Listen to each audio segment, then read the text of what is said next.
You are most welcome on this channel, Knowledge Without College. We will learn about the Aurangzeb, a Shahanshah of Hindustan. He often described as the last effective Mughal emperor, ruled in India for nearly 15 years from 1658 to 1707. This lecture is divided into two parts, which will help to boost your knowledge of history and score maximum in forthcoming competitive examination.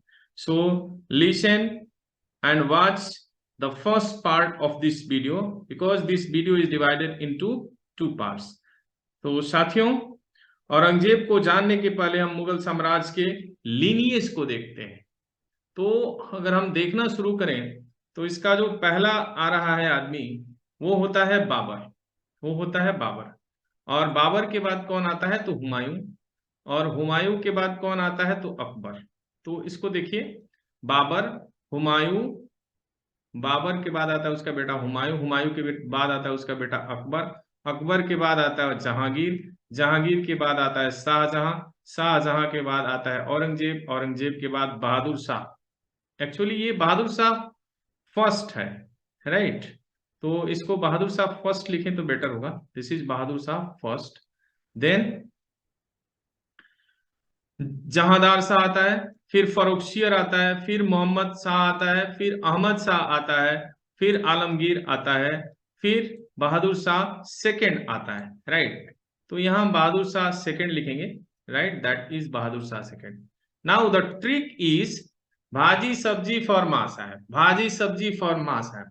तो B से हो गया Babar, B से हो गया बाबर आपका, और बाबर के भाजी में बी आता है पहले तो बाबर, और उसके बाद आता है बी में एच आता है तो एच के बाद हुमायूं, और उसके बाद ए आता है तो ए से अकबर, और जे आई से जहांगीर हो गया, एस से सब्जी में आइए पहले शाहजहां, फिर औरंगजेब, फिर बहादुर शाह फर्स्ट, देन जे आई से जहांदार शाह, देन फॉर से फर्रुखशियर, एम से मोहम्मद शाह, ए से अहमद शाह, फिर ए से आलमगीर सेकेंड, एंड लास्ट जो आता है बहादुर शाह सेकेंड, राइट? बहादुर शाह जफर, जफर, उसको डफर कहिए चाहे जफर कहिए, राइट? जब बहादुर शाह जफर। ऐसा करते हैं, इस ट्रिक्स को याद रखिए, भाजी सब्जी फॉर मां साहब, and then you can memorise all the things. This is the lineage. साथियों, तो हमने इस प्रकार जो मुगल बादशाह थे उनके लीनिएज को देखा, और हम आगे पढ़ने का प्रयास करते हैं इसको। विशेष तौर पे हमें औरंगजेब को पढ़ना है, लेकिन औरंगजेब की पहले क्या हो उसको भी जानना जरूरी है, एक एक व्यक्ति के बारे में। तो ये लीनिएज हो गया औरंगजेब तक। पहला जो शासक आ रहा है उसका नाम है बाबर, राइट? तो ये बाबर को देखिए, बाबर 1526 से 1530 के बीच आ रहा है। उसके बाद हुमायूं आ रहा है, हुमायूं आ रहा है कब से? 1530 से 1556। ये दो बार आए हैं। इनके बीच में एक आदमी आ गया था शेर शाह, जिसने इनको ऐसा हराया कि देश छोड़ के भाग गए, राइट? उसके बाद आता है अकबर 1556 से लेके 1605 के बीच में, ये भी लगभग 50 साल के आसपास इसकी सत्ता है। फिर आइए 1605 से 1627 में जहांगीर है, सबसे कम है इसका उम्र, राइट? जहांगीर का। और 1627 से 1658 के आसपास, लगभग मान के चलिए कि 30 साल के आसपास सत्ता जो है शाहजहां का है। और उसके बाद फिर 50 हाफ सेंचुरी मारते हैं औरंगजेब, और इस तरीका से ये चीजें शुरू होती है। साथियों, जैसा कि आप जानते हैं कि मुगल वंश का संस्थापक जो था वो जहीरुद्दीन मोहम्मद बाबर था। तैमूर और चंगेज की संतान बाबर एक सुन्नी मुसलमान था, जो पंजाब के शासक दौलत खां लोधी और मेवाड़ के शासक राणा संगा जैसे देशद्रोहियों के निमंत्रण पे भारत आया था।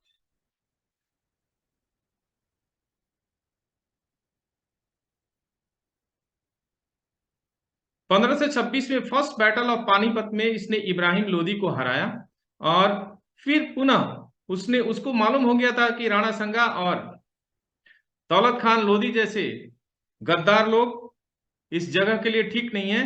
तो दौलत खान लोदी को उसने अपने कैद में मार डाला, जबकि 1526 में वो पहला बार किया पानीपत में इब्राहिम लोदी के साथ, तथा 1527 में उसने क्या किया, एक वार किया, जिस वार में उसने राणा संगा को मार डाला। इस युद्ध को हम क्या नाम, खानवा का युद्ध के नाम से जानते हैं। तो इस प्रकार उसने इस मुगल साम्राज्य को स्थापित किया। देन उसके बाद आता है नासिरुद्दीन मोहम्मद हुमायूं। शेर शाह को भागने पर मजबूर, शेर शाह ने नासिरुद्दीन मोहम्मद हुमायूं को भागने के लिए मजबूर किया। राइट, इतना बहादुर था कि उसके सामने ये टिकते नहीं थे। हुमायूं का शाब्दिक अर्थ है भाग्यशाली, बट ये सबसे बड़ा दुर्भाग्य था इसका, जैसे लोग बोलते हैं नाम नैन सुख आंख के अंधे, तो यही हाल इसका था। लाइब्रेरी की सीढ़ियों से गिरकर हुमायूं की मौत हो गई थी, और उसके बाद अकबर ने सत्ता को संभाला था। अकबर द ग्रेट जिसको बोला गया 1556 से 1605 के बीच में। तो अकबर की भी बहुत सारी उपलब्धियां हैं, और उसने एक नया धर्म भी चलाया, दीन इलाही सॉरी, तो उसको भी हम लोग आगे पढ़ेंगे। फिर अकबर का बेटा जो होता है वो जहांगीर होता है, और जहांगीर के बारे में बोला गया है एक पेटीकोट गवर्नमेंट। देखिए इसकी ये कितना दिन रहा ही है, मुश्किल से 21 साल, इसको पेटीकोट गवर्नमेंट बोला गया है। नूरजहां से अपनी शादी करता है, और अपनी अपने ही बेटे का एक आंख भी फोड़ता है। जहांगीर के बारे में कहा गया है, यह भी बताया गया है कि इसने न्याय की जंजीर का निर्माण इसने किया था। पता नहीं वो कहां तक सक्सेस था, जो अपने बेटे को न्याय नहीं दे सका वो दुनिया को क्या न्याय देगा। Doting indulgence of women and wine इसको बोला गया है, बोतल कुमार था बिल्कुल। और इसका मानना था कि जिसने पी नहीं विस्की किस्मत फूट गई उसकी। अब ऐसे ही एक चल बसा। फिर उसका बेटा होता है शाहजहां। शाहजहां, एक चीज और मैं कह देना चाहता हूं कि जो जहांगीर था वो पेंटिंग के लिए बहुत ही मशहूर था, और शाहजहां जो इसका बेटा होता है अब्दुल मुजफ्फर साहबुद्दीन मोहम्मद साहिब किरने सानी, ये सब इसका नाम था। इसने तख्ते ताउस और ताजमहल जैसे बड़े बड़े जो आर्किटेक्ट थे, बड़े बड़े जो बिल्डिंग्स थे उसको बनवाया। तो इसलिए हम लोग इसको बोलते हैं the golden era of Indian architect. और उसके बाद हम आते हैं औरंगजेब पे। तो औरंगजेब को हमने कहा है जिंदा पीर, और औरंगजेब को हम डिटेल्स पढ़ेंगे। बाकी लोगों के लिए मेरे पास एक सेपरेट वीडियो है, उसको देखें। तो let's me go ahead. Aurangzeb was born on 3rd of November 1680 at Dohad Gujarat. तो गुजरात के दोहात में औरंगजेब का जन्म होता है। और फिर उसके पापा जो होते हैं Shah Jahan, his father and mother was Shah Jahan, Arjumand Bano Begum, Arjumand Bano Begum and Mumtaz Mahal. तो शाहजहां का ये बेटा है, और अर्जुमंद बानो बेगम जो मुमताज महल है उनसे ये पैदा होता है। He was the pupil of Mir Mohammad Hakim, यानी उसके जो गुरु थे वो थे मीर मोहम्मद हाकिम, किनके, औरंगजेब के। शाहजहां हैड 16 चिल्ड्रन, गति बड़ी स्पीड इनकी ज्यादा थी, राइट। 14वीं प्रसव पीड़ा में मर गई थी Mumtaz.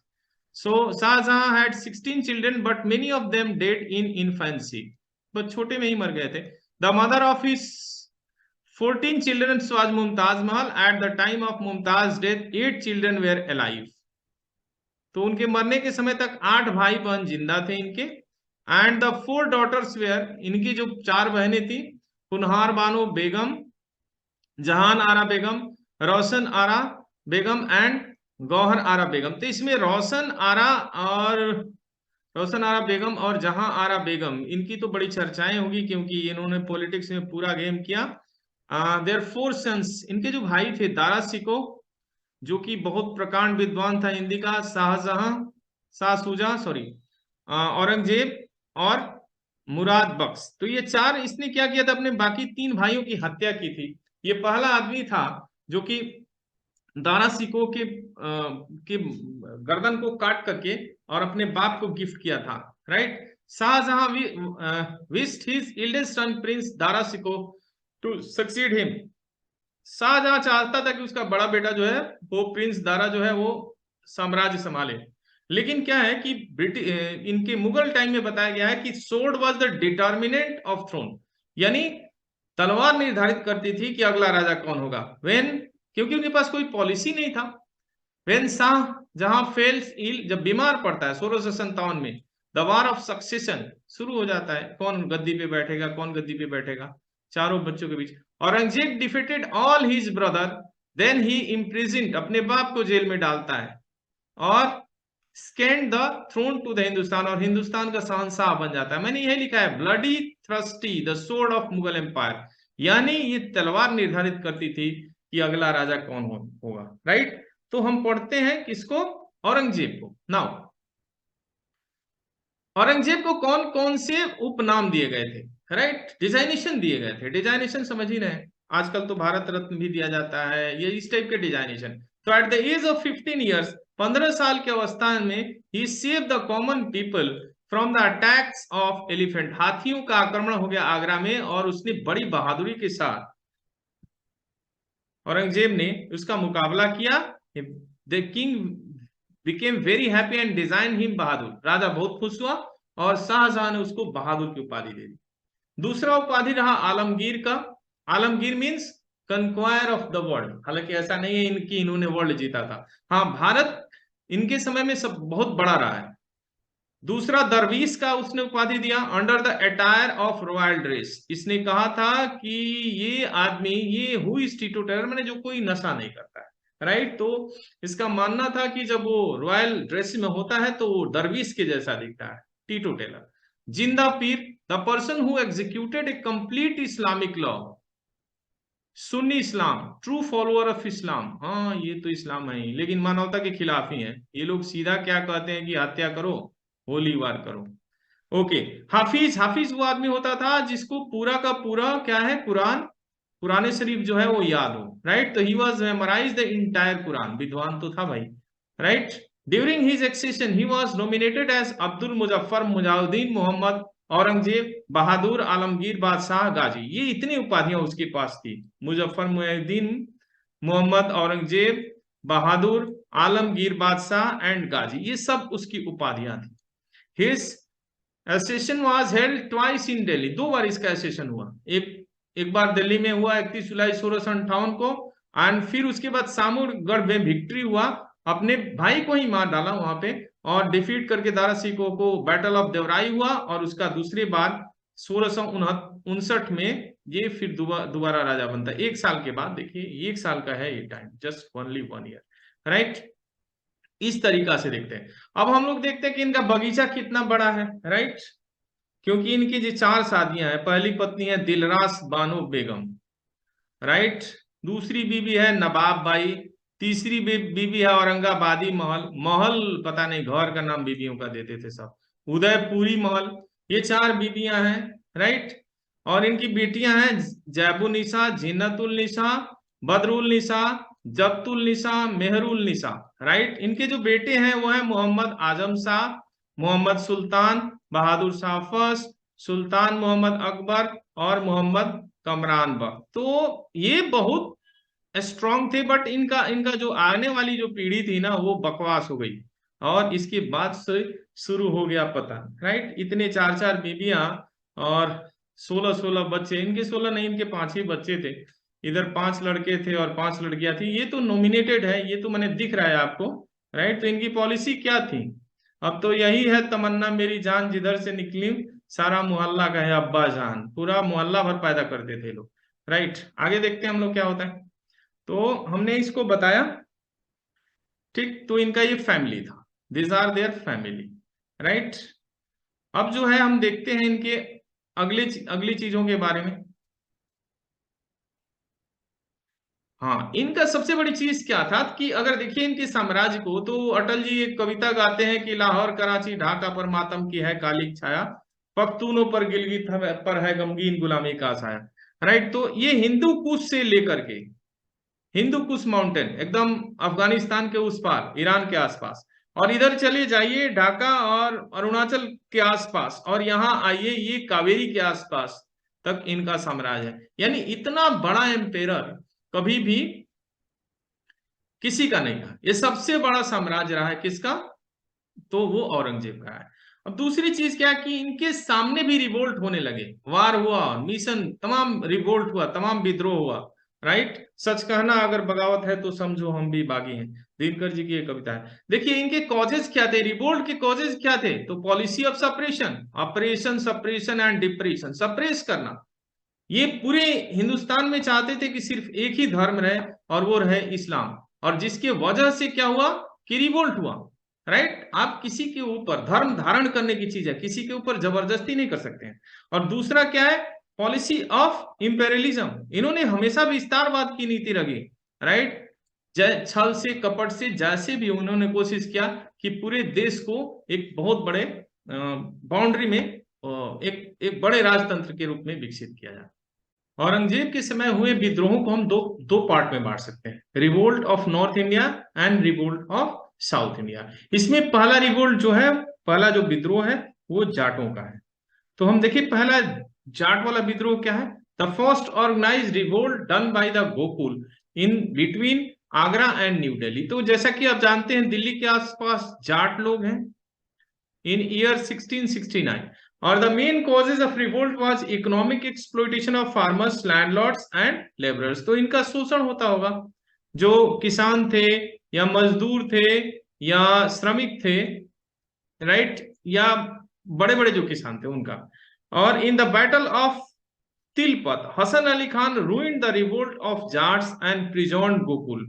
After all Gokul was killed in the jail. तो गोकुल को क्या किया गया, गोकुल नेता था किसका, जाटों का एक नेता था, जिसको जेल में कैद करने के बाद मार दिया गया। इस प्रकार इस विद्रोह को उसने दबा दिया, first revolt of Jat, right. तो हम लोग देखते हैं दूसरा क्या है, सेकेंड रिवोल्ट ऑफ जाट शुरू होता है, इसको देखिए, सेकेंड रिवोल्ट ऑफ जाट शुरू होता है 1685 में, और यहाँ पे राजा बनता है कौन, राजा राम। राजा राम उसका भतीजा है। इन 1685 second revolt was happened under the leadership of Raja Ram. Jats adopt the policy of guerrilla warfare, क्योंकि सामने से लड़ाई नहीं लड़ सकते थे, इसलिए इन्होंने ऐसे ही छुप के और लड़ने वाला जो काम शुरू किया। He dug the grave of Akbar and burns their bones and relics। क्या किया इसने गुस्सा में, अकबर द ग्रेट जो थे उनको, उनके कब्र को खोद दिया। तो ये लोग कहते हैं ना कि मरने के बाद कयामत आएगी, इनका कयामत पहले ही ला दिया ये, और उसको जला दिया उनके हड्डियों को। So as a revenge Aurangzeb allowed to kill him. फिर औरंगजेब ने कहा कि भाई ये तुम मेरे दादा परदादों को की हड्डियों को खोद के जला दिया, अब इसको मारो। So letter on his nephew Churaman, ये क्या किया, एज ए रिवेंज औरंगजेब ने उसको क्या किया, मारने का आदेश दे दिया और वो मार दिया गया। उसके बाद उसका जो भतीजा हुआ चूरामन, वो कमांड किया किसको, इस रिवोल्ट को, जाटों के रिवोल्ट को। हाँ, एक क्वेश्चन ये पूछा जाता है, सूरजमल जो जाटों का नेता था उसको बोला गया है अफलातून ऑफ जाट्स, अफलातून ऑफ जाट्स। इस प्रकार हम देखते हैं कि औरंगजेब की मृत्यु जो होती है 1707 में हो जाती है। तो ये नॉर्थ का रिवोल्ट हुआ, और फिर हम साउथ के रिवोल्ट को दूसरे वीडियो में पढ़ेंगे। So thank you for watching this one, please subscribe and share to your friends. Thanks.